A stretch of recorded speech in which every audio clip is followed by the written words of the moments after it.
मतदान शुरू होते ही कुछ बिहार के विभिन्न इलाकों में अशांति का माहौल देखने को मिल रहा है। एक बार फिर कुछ बिहार के दक्षिण विधानसभा क्षेत्र में बमबाजी करने का आरोप तृणमूल कांग्रेस के खिलाफ उठे हैं।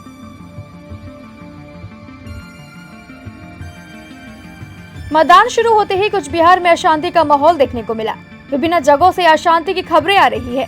कहीं वोटरों को रोका जा रहा है तो कहीं तृणमूल और भाजपा के बीच विवाद, पोलिंग एजेंट की पिटाई के आरोप सामने आ रहे हैं।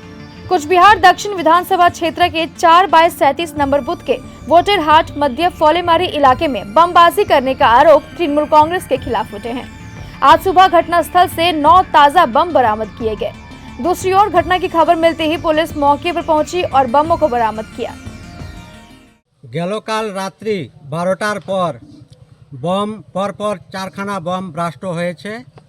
আর ভোটের 5 দিন আগের থেকে আমাদের বুথে টোটাল বুথে হুমকি দেওয়া হচ্ছে সাধারণ ভোটার জন্য ভোট দিতে না যায়, ভোট দিয়ে আসলে পরের দিন তাদেরকে খেসারত দিতে হবে। গেল ইলেকশনেও 4-37-এর বর্তমান যে পঞ্চায়েত ওনার দলবল নিয়ে এসে এই বুথে মাধব বিশ্বাসকে মার্ডার করেছিল এবং গেলকাল রাত্রেও আমাদের বুথে প্রায় বাড়িতে হই হুল্লোড় আর ধমকি দেওয়া হয়েছে যেন ভোট দেওয়া না হয়। সকালবেলা পথচারী যারা রাস্তায় হাঁটা চলাফেরা করে তারা কয়েকটা বম দেখতে পায়।